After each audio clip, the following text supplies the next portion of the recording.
share Tim Tebow's faith.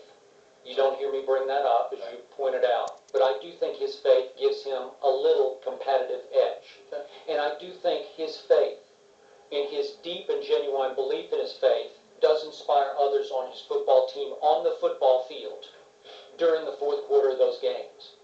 But I must tell you, my friend Stephen A. Smith, I resent your notion, your sort of Old Testament notion. You brought up the Ten Commandments yesterday. That God parted the Red Sea and said, "Let there be Tebow," because I don't believe that's happening. Tim Tebow has said repeatedly, God doesn't pick winners and losers in football games. Now, maybe he does, maybe he works in mysterious ways, because I've thought a lot about it here lately, like, well, could he? Maybe he does, and I have no idea. Who am I to judge that or to know that? But I don't believe he does. And I believe you're using that as yet another excuse, another way to justify your position, to discredit Tim Tebow, because I don't think he gets enough credit, especially from you, as an athlete. I think he has high athletic ability. I think he has more skill than you give him credit for. It's not just will, there's some skill involved. I need to directly respond to what you just said, because as far as I'm concerned, that's as serious as it gets. Let me be very, very clear. When I'm getting on somebody, I don't bring religion into the equation, and I would never do that to any human being. I'm a Christian man. Let me finish. I'm a Christian man. I'm a God-fearing individual, just like you are. Just because we don't wear it on our sleeve on a set of first take doesn't mean that we don't feel that way. Fair enough. What I am saying to you is that as you look at him, I think he is so limited as an NFL quarterback that I point to the fact that when I see what I saw this past Sunday, when I see what I saw over the course of the 8 games that he started, the way he played against Miami and how everything suddenly fell apart as everything was going together, you are seeing unconventional things happen in a conventional game when this man is on the field. So I brought that up to juxtapose that to everything that we have come to see over the course of decades in the NFL, and I challenge it from that perspective. I am not disrespecting him. I am not playing with anybody's religious beliefs. I take that very, very seriously, and I would never disrespect him like that. But I repeat what I said, and I'm going to end it right here. There is nothing that I have seen from him outside of this past Sunday in the fourth quarter that has led me to believe that this boy is remotely a starting quarterback in the NFL. I said it before, I'm saying it now, and I'll continue to say it until I see something different. Well, one thing from a player standpoint, as far as being a Christian in the locker room and the leadership, I've been through all that. I understand all that. I don't think it's important to say where I stand on that. As far as him having an advantage, being a disciplined Christian, he should have an advantage as far as the way he's going to treat his body, the way he's going to treat his teammates, the way he's going to treat his job, the way he's going to treat fans, kids, his image and everything. All those things, they should lead to him being a great football player. But this is about skill, man. It's about skill. It's about the ability to be able to win football games. Me, I can't even analyze a guy with some type of ill feelings towards him. I don't do it that way. All right, look, I've said again and again, this is a competitive force of nature. I think you both would agree now that there is a shocking transformation with 5-6 minutes to go in the game. When they do unleash, and I'm being serious about this, that's a whole different player. This is the thing, though. You're giving Tebow too much credit as a competitor, though. Like, he's no more a competitor than me or anyone else don't put too much yeast on that. Inspire the whole football team. No, you can't. No, you're wrong on that. He's not inspiring the whole football team. No, you're wrong on that. You're wrong. You're dead wrong on that one. Well, I've been on the NFL field before. I know what I'm talking about here.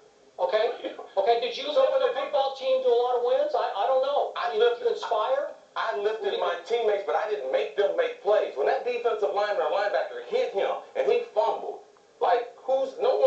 so don't get carried away with that. But a lot of teammates say if they think he's divinely there's the divine force of nature here, then maybe it's happening. Maybe they believe. So in the fourth quarter, what do you think Tim Tebow went to his teammates and said? Okay, they saw him go 18 for 24 for 191 yards. That's what I'm talking about. I asked you. Hey, but I'm saying they see you said he's leading these guys. Plays. Is he saying anything? Is he saying anything? Plays. No, he didn't say anything. So he's just leading silently. Yeah, but he's totally cool and calm. They see the body language. So me being on the NFL field and playing and being a starter and a premier player and worthy of the Hall of Fame, by the way. But and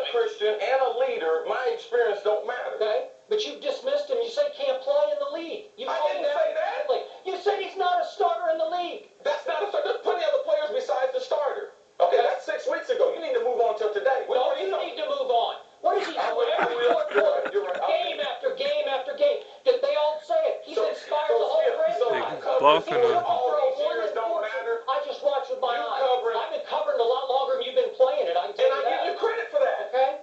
Yeah, but you can't take the way it is. I give you credit for that. Okay?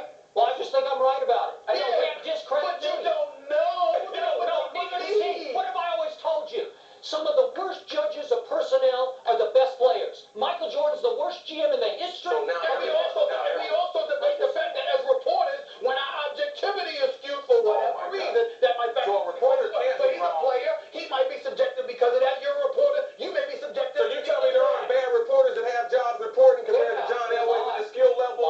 Like, I agree. I've always had a good eye for talent. You can look at my draft record on this show. so you discredit my ability to be on. No, I'm just saying you're wrong about this one. Just this one. I did play You're not the game. giving him any credit. I did give him credit. Okay, but you're saying don't give him so much So in credit. other words, so if we don't believe, all right, he played the game. You laughed the last time. What happened? Wait a minute. You ate it again and again and again. Let me ask you a question. How many times were you wrong, Chris Carter? How many times? 7 times. I know I went to 8 Pro Bowls and played 16 years. Yeah, and how many rings do you have? I ain't got none. You got the same amount as you. No, I don't. Same amount as you. But Tim Tebow's got a lot. Your opinion of Tim Tebow? Do you? I know you said I need not to a see starter. more of him. Okay. But this is the thing about Tebow. The lockout hurt Tebow. You got to put other pieces. Like, he's not even getting a full. Like he's not even getting. If you're gonna run this offense, you got to put some other people around to help him. You got to draft for this offense. Chris, stop. The fact of the matter is this: if you don't believe he's an, if it's one thing to say that Tebow can't play football, that's just blind. That's idiotic. The man can certainly play some football. He deserves to be in the NFL. But the debate here is whether or not. Yes, he does. Well, I mean, if it's not a starter, then he's going to be in the Why NFL. not? Why not? There's 17 other players in the league.